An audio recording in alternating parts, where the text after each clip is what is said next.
Induced fit అనేటటువంటి పరికల్పనను చెప్పడం అనేటటువంటిది జరిగింది. ఇక్కడ ఎంజైమ్స్ కి కొన్ని నిరోధకాలు కూడా ఉంటాయి. ఎంజైమ్స్ కి కొన్ని నిరోధకాలు ఉంటాయి. ఎలా నిరోధకాలు ఉంటాయి అని ఆలోచిస్తే మనము ఇప్పుడు అదస్థ పదార్థం ఉంది. అదస్థ పదార్థంతో ఒక రసాయనం ఉందనుకోండి. దీంతో రసాయనం ఉందనుకోండి, ఈ రెండు కలిసి ఒక క్రియాస్థానంలో బంధించబడినప్పుడు దాంతో పాటు కూడా ఎంజైమ్ ఉందనుకోండి, అప్పుడు ఎంజైమ్ యొక్క క్రియాశీల స్థితి తగ్గిపోతుంది. ఇట్లా బంధించబడినప్పుడు అంటే S ప్లస్ రసాయన పదార్థం ఏదో ఒక కెమికల్ అనుకుందాం లేదా నిరోధం అనుకుందాం, దాంతో పాటు ఎంజైమ్ కూడా ఉంది. ఇట్లాగా అదస్థ పదార్థం ఒక రసాయనంతో కలిసి ఉన్నప్పుడు ఎంజైమ్ యొక్క క్రియాశీల స్థితి ఏమవుతుందంటే తగ్గుతుంది. దీన్ని ఏమంటామంటే నిరోధం అంటాం. నిరోధం అని చెప్పేసి అంటాం దాన్ని. ఆ నిరోధంగా పనిచేసినటువంటి రసాయనాన్ని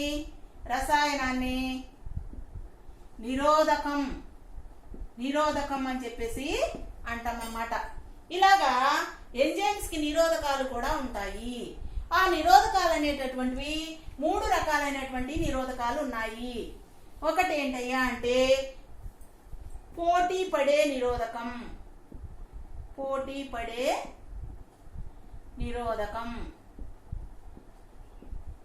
రెండోది పోటీ పడని నిరోధకం.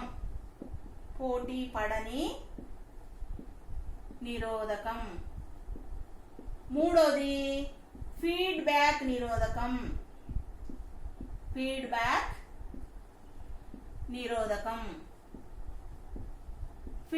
నిరోధకం అనేటటువంటిది ఉందన్నమాట.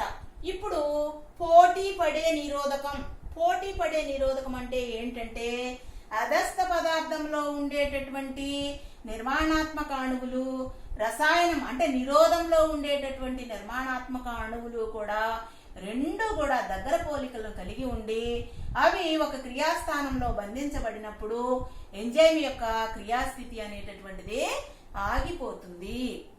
అర్థమవుతుందా మీకు?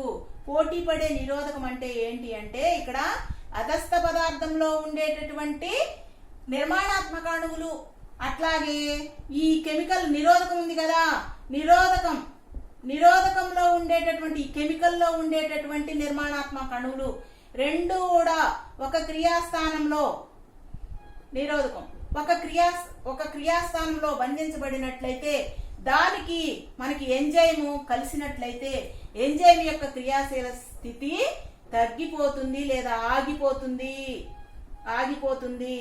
దీన్ని ఏమంటాము అంటే పోటీ పడే నిరోధకత. ఇక్కడ అంటే ఏంటన్నమాట, ఈ రసాయనిక పదార్థంలో ఉండేటటువంటి అంటే నిరోధకంలో ఉండేటటువంటి క్రియాత్మక అణువులు సబ్స్టెన్స్ తో పాటు కలిసి ఏం చేస్తుందన్నమాట, పోటీ పడుతుందన్నమాట. ఎంజైమ్ ని క్రియాశీల స్థానాల దగ్గర అతకకుండా ఏం చేస్తుంది, అది పోటీ పడుతుంది. అందుకనే దాన్ని ఏమంటున్నామంటే దానివల్ల పోటీ పడడం వల్ల ఎంజైమ్ యొక్క క్రియాశీల స్థితి ఏమైపోతుంది, పూర్తిగా ఆగిపోవడం కానీ లేదా తగ్గిపోవడం కానీ జరుగుతుంది అన్నమాట. దాన్ని పోటీ పడే నిరోధకం అని చెప్పేసి అంటాం. ఇంకా పోటీ పడని నిరోధకం, ఇక్కడ సబ్స్టెన్స్ లో ఉండేటటువంటి క్రియాశీల నిర్మాణాత్మక అణువులు, తర్వాత నిరోధకంలో ఉండేటటువంటి నిర్మాణాత్మక అణువులు ఒకదానికొకటి కలవకుండా, అంటే ఒకదానికొకటి పోలిక లేకుండా కలవకుండా క్రియాశీల స్థానాల దగ్గర బంధించబడకుండా ఇవి వేరే ప్రదేశాల్లో బంధించబడినట్లయితే సూక్ష్మంగా ఎంజైమ్స్ కి క్రియాశీల శక్తి తగ్గుతుంది, కొద్దిగా తగ్గుతుంది అన్నమాట. దాన్ని ఏమంటున్నామంటే పోటీ పడని నిరోధకం. అర్థమవుతుంది కదా? పోటీ పడని నిరోధకం అంటే ఏంటంటే సబ్స్టెన్స్ లో ఉన్నటువంటి నిర్మాణాత్మక అణువులు, నిరోధకంలో ఉండేటటువంటి నిర్మాణాత్మక అణువులు ఒకదానితో కలవకుండా క్రియాశీల స్థానాల్లో బంధించబడకుండా ఇవి వేరే వేరే స్థానాల్లో బంధించబడినట్లయితే ఎంజైమ్ పనిచేస్తుంది, కానీ దాని యొక్క శక్తి కూడా కొంతవరకు తగ్గుతుంది. అందుకనే మనము ఏమంటున్నామో తక్కువగా అంటే సంక్లిష్ట స్థితిలో ఎంజైమ్ అనేటటువంటిది పనిచేస్తుంది. దాన్ని ఏమంటున్నామంటే పోటీ పడని నిరోధకత. ఎంజైమ్ పనిచేస్తుంది కానీ అంత ఎక్కువ ఉత్పాదితమైనటువంటి అంత ఎక్కువగా ఉత్పత్తి అవ్వదు అనమాట. దీన్ని పోటీ పడని నిరోధకము అంటాం. ఇంకా ఫీడ్బ్యాక్ నిరోధకము అంటే ఏంటంటే ఇక్కడ గొలుసులుగా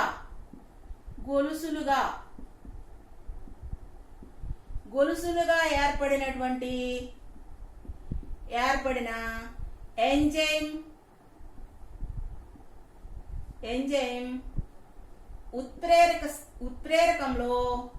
ఉత్ప్రేరక చర్య ద్వారా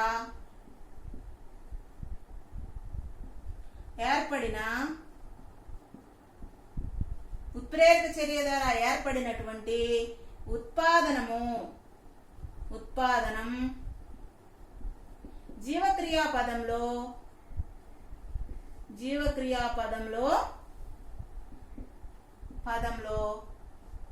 హోమియోస్టాటిక్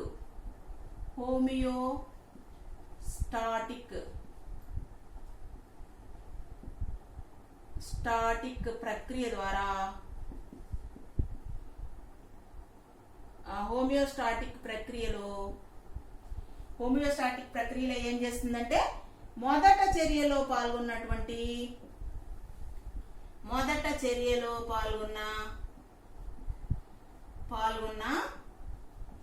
ఎంజైమ్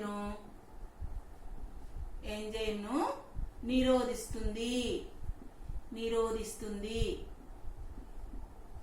దీన్ని ఫీడ్బ్యాక్ నిరోధకత అని చెప్పేసి అంటాము. ఫీడ్బ్యాక్ నిరోధకత అంటే ఏంటంటే గొలుసులుగా ఏర్పడినటువంటి ఎంజైమ్ ఉత్ప్రేరకము ఒక చర్యలో పాల్గొన్నప్పుడు ఏర్పడినటువంటి ఉత్పాదనము జీవక్రియా పదంలో హోమియోస్టాటిక్ ప్రక్రియలో మొదట చర్యలో పాల్గొన్న ఎంజైమ్ ఏం చేస్తుందంటే నిరోధిస్తుంది. అందుకే దీన్ని ఫీడ్బ్యాక్ అన్నాం అనమాట. ఫీడ్బ్యాక్ నిరోధకత అని చెప్పేసి అన్నాం. మొదటిలో పాల్గొన్నటువంటి ఎంజైమ్ ఏం చేస్తుంది, ఇది వచ్చేసి నిరోధిస్తుంది అనమాట పూర్తిగా. దీన్ని ఫీడ్బ్యాక్ నిరోధకము అని చెప్పేసి అంటాం. ఫీడ్బ్యాక్ నిరోధకంలో G6P అనేటటువంటిది అధికంగా ఉత్పత్తి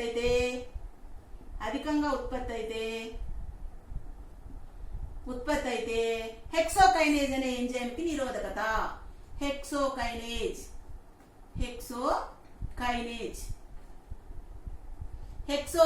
అనే ఎంజైమ్ కి ఇది నిరోధకతని చూపిస్తుంది.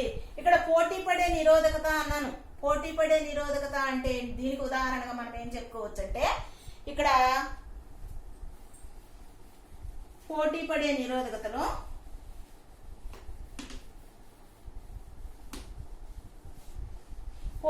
నిరోధకతకి మనం ఉదాహరణ చెప్పుకోవాలంటే దానికి ఒకసారి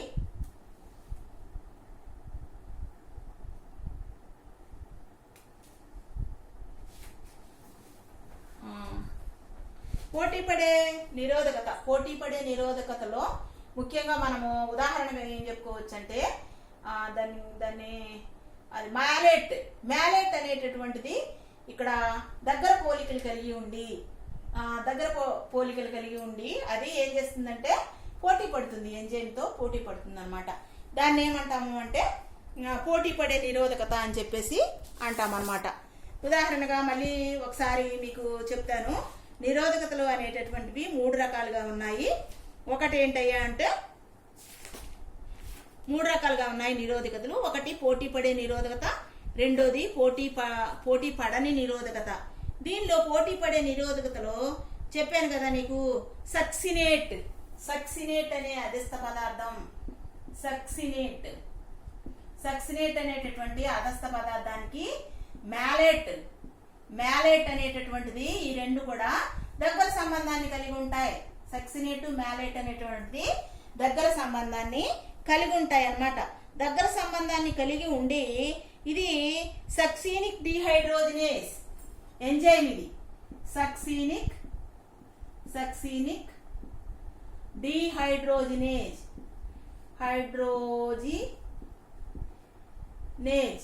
డి అనేటటువంటి ఎంజైమ్ కి ఇది నిరోధకాన్ని కలుగజేస్తుంది. నిరోధకం ఇది పోటీ పడే నిరోధకానికి ఉదాహరణగా చెప్పుకోవచ్చు. సక్సినేట్ అనేటటువంటి అదస్థ పదార్థము మ్యాలెట్ అనేటటువంటి పదార్థంతో దగ్గర సంబంధాలను కలిగి ఉండి ఇదేం చేస్తుంది అనమాట, సక్సీనిక్ డిహైడ్రోజినేస్ అనేటటువంటి ఎంజైమ్ పనిచేయకుండా చేసి నిరోధాన్ని కలిగిస్తుంది. తర్వాత పోటీ పడని వాటికి ఉదాహరణగా మనం ఏం చెప్పుకోవచ్చు అంటే పోటీ పడని వాటికి మనకి కాపర్, తర్వాత ఇంకా చూసినట్లయితే సిల్వర్ ఇట్లాంటి లోహాయాన్లను ఈ పోటీ పడని వాటికి ఉదాహరణగా మనము చెప్పుకోవచ్చు అన్నమాట. కాపరు, తర్వాత ఇంకా చెప్పినట్లయితే దాన్ని మెర్క్యూరీ, ఇక్కడ మెర్క్యూరీ కూడా ఉంటుంది. మెర్క్యూరీ ఇవన్నీ కూడా లోహాయాన్స్ నిరోధకాన్ని కలిగిస్తాయి, కానీ ఎంజైమ్స్ పూర్తిగా నిరోధించమన్నమాట. పూర్తిగా నిరోధించకుండా సంక్లిష్టంగా అంటే ఏంటన్నమాట, సంక్లిష్టంగా అంటే కొద్దిగా అసంపూర్ణంగా అది పాల్గొనేటట్లు చేస్తాయి. దానికి ఉదాహరణగా పోటీ పడని దానికి ఉదాహరణగా ఇది చెప్పుకుంటా అనమాట. తర్వాత మీకు చెప్పాను కదా ఫీడ్బ్యాక్ నిరోధకానికి ఉదాహరణగా చెప్పాను కదా మీకు, అది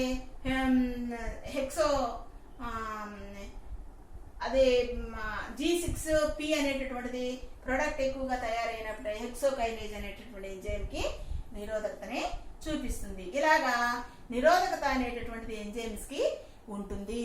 అయితే ఎంజైమ్స్ అనేటటువంటివి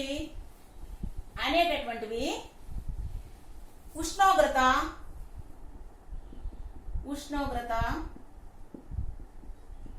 తర్వాత pH గాఢత అంటే అదస్థ పదార్థం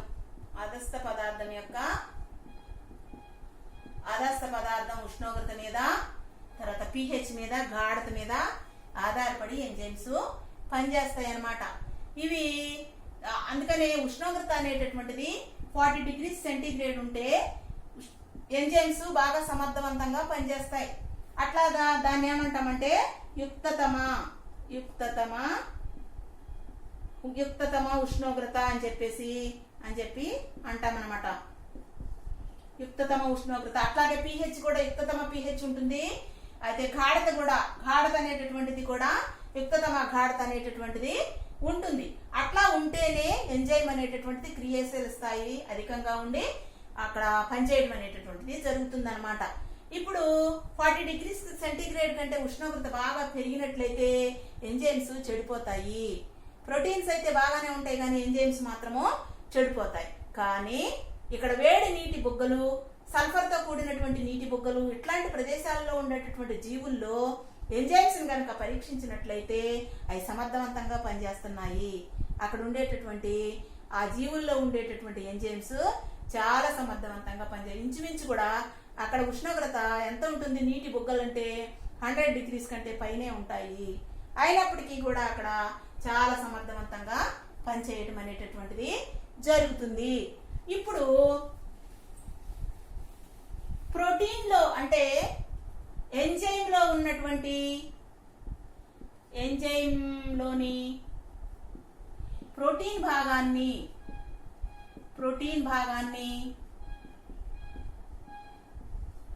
అపో ఎంజైమ్ అంటారు. అపో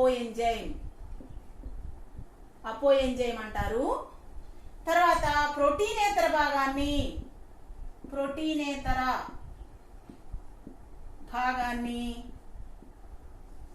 సహకారకం అంటారు. సహకారకం అని చెప్పేసి అంటామన్నమాట. ఎంజైమ్లోని ప్రోటీన్ భాగాన్నేమో అపో ఎంజైమ్ అంటాము, ప్రోటీనేతర భాగాన్నేమో మనం సహకారకము అని చెప్పేసి అంటామన్నమాట. ఇప్పుడు సహకారకాలు అనేటటువంటివి 3 రకాలుగా ఉన్నాయి. రెండు రకాలుగా ఉన్నాయి. సహకారకాలు అనేటటువంటివి 2 రకాలుగా ఉన్నాయి. ఒకటి ఏంటి అంటే లోహాయాన్లు, ఒకటి సహకారకాలు, కోఫాక్టర్స్ అంటాం సహకారకాలు. ఒకటేమో లోహాయాన్స్ అనేటటువంటివి సహకారకాల కిందకే వస్తవి. ఇక్కడ లోహాయాన్స్ లో అపో ఎంజైమ్ తో ఈ గట్టిగా బంధించబడి ఉండేటటువంటి లోహాయాన్స్ దేంతో బంధించబడి ఉంటాయి? అపో ఎంజైమ్ తో బంధించబడి ఉంటాయి. అపో ఎంజైమ్ తో గట్టిగా బంధించబడి ఉండేటటువంటి లోహ అయాన్స్ అన్నమాట ఇవి. అయితే ఇక్కడ ఇవి క్రియాశీల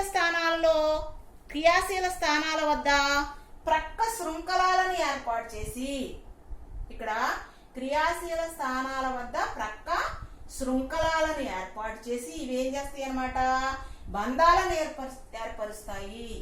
అంతేకాకుండా అనేకమైనటువంటి అధస్థ పదార్థాలతో ఒకటి కంటే ఎక్కువ సహబంధాలను ఏర్పాటు చేయడం అనేటటువంటిది జరుగుతుంది. వీటిని ఏమంటామంటే లోహాయాన్స్ అని చెప్పేసి అంటాం. అంటే అపో ఎంజైమ్కి గట్టిగా బంధించబడి ఉండేటటువంటి లోహాయాన్స్ అన్నమాట. ఈ నిర్దిష్టమైనటువంటి క్రియాస్థానాలకు ప్రక్కనే ఉన్నటువంటి శృంఖలాలతో సంబంధాన్ని పెట్టుకుని అనుబంధాన్ని పెట్టుకుంటాయి. అంతేకాకుండా అధస్థ పదార్థంతో కూడా ఒకటి కంటే ఎక్కువ సంబంధాలను పెట్టుకునేటటువంటి ఎంజైమ్స్ అన్నమాట. ఈ లోహాయాన్స్ అనేటటువంటివి ఆ సంబంధాలను పెట్టుకునేటటువంటి చూస్తామన్నమాట మనము. ఇక్కడ కార్బాక్సీ పెప్టిడేజ్ కార్బాక్సీ పెప్టిడేజ్ అనేటటువంటి ఎంజైమ్కి జింకు అనేటటువంటిది సహకారకంగా ఉపయోగపడుతుంది. ఇది లోహాయాన్లు. రెండోది చూసినట్లయితే ఇక్కడ మనకి రెండోది ఏంటయ్యా అంటే సేంద్రియ సహకారకాలు అనేవి రెండోవి. సేంద్రియ సహకారకాలు అనేటటువంటివి రెండు విధాలుగా ఉన్నాయి. ఒకటి ఏంటంటే సహ ఎంజైములు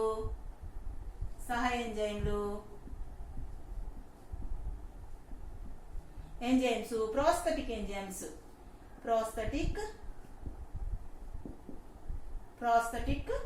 సహకారకాలు అన్నాం. సహకారకాలు ఇవి రెండు రకాలుగా ఉంటాయన్నమాట. సేంద్రియ సహకారకాలు అనేటటువంటి సహ ఎంజైమ్స్ అని, ప్రోస్తటిక్ సహకారకాలు అని చెప్పేసి అంటాం. ఏంటి సహ ఎంజైమ్స్ అంటే ఇక్కడ అపో ఎంజైమ్ని ఇక్కడ గట్టిగా అంటి పెట్టుకోకుండా అపో ఎంజైమ్ని ఏం చేస్తాయన్నమాట, ఈ అపో ఎంజైమ్కు తాత్కాలికంగా బంధించబడతాయి. అపో ఎంజైమ్కు తాత్కాలికంగా బంధించబడతాయి. తాత్కాలికంగా బంధించబడే కర్బన పదార్థాలు ఇవి. బంధించబడే కర్బన పదార్థాలు వీటిని సహ ఎంజైమ్స్ అని చెప్పేసి మనము అంటాం అన్నమాట. బంధించబడేటటువంటి ఉదాహరణకి మనం చెప్పుకునేది, ఉదాహరణకి ఇక్కడ నికోటినమైడ్ ఎడినోసిన్ డైపాస్పేట్ లో నియాసిన్ అనేటటువంటిది ఉంటుంది. నియాసిన్ అనేటటువంటిది ఇక్కడ మనకి ఉంటుందన్నమాట. ఇది సహా ఎంజైమ్స్ కి మనము చెప్పుకోవచ్చు. సహా ఎంజైమ్స్ కి తర్వాత ప్రోస్తటిక్ ఎంజైమ్స్ అంటే ఏంటంటే అపో ఎంజైమ్ని గట్టిగా పట్టుకొని ఉండేటటువంటి కర్బన పదార్థాలను ప్రోస్తటిక్ సహకారకాలు అని చెప్పేసి అంటాం. అపో ఎంజైమ్ని గట్టిగా బంధించి పట్టుకొని ఉండేటటువంటి కర్బన పదార్థాలు, కర్బన రేణువులు, కర్బన పదార్థాలనే మనం ఏమంటున్నామంటే ప్రోస్తటిక్ సహకారకాలు అని చెప్పేసి అంటామన్నమాట. ఈ పదార్థాలు పెరాక్సిడేజ్ కి ఇక్కడ హీమ్ అనేటటువంటి సముదాయం ఉదాహరణగా చెప్పుకోవాలంటే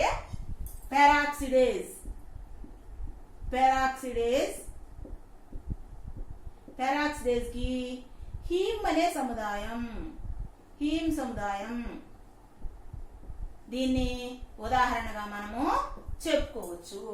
ఇక్కడ కోఫాక్టర్స్ అనేటటువంటివి చాలా ఇంపార్టెంట్. కోఫాక్టర్స్ అంటే సహకారకాలు అనేటటువంటి. సహకారకము అంటే ఏంటి? ఎంజైమ్స్ లో ఉన్నటువంటి ప్రోటీనేతర భాగాన్ని సహకారకము అంటున్నాం. ఈ ప్రోటీనేతర భాగము సహకారకాలలో ఎన్ని ఉన్నాయి? ఒకటి లోహాయాన్స్ ఉన్నాయి, రెండోది సేంద్రియ సహకారకాలు ఉన్నాయి. వీటిలో సేంద్రియ సహకారకాలలో సహ ఎంజైమ్స్, ప్రోస్తటిక్ ఎంజైమ్స్ అని చెప్పేసి అంటారనమాట. ఈ లోహాయాన్స్ అనేటటువంటిది ఇక్కడ అపో ఎంజైమ్స్ ని గట్టిగా పట్టి ఉండేటటువంటి లోహాయాన్స్.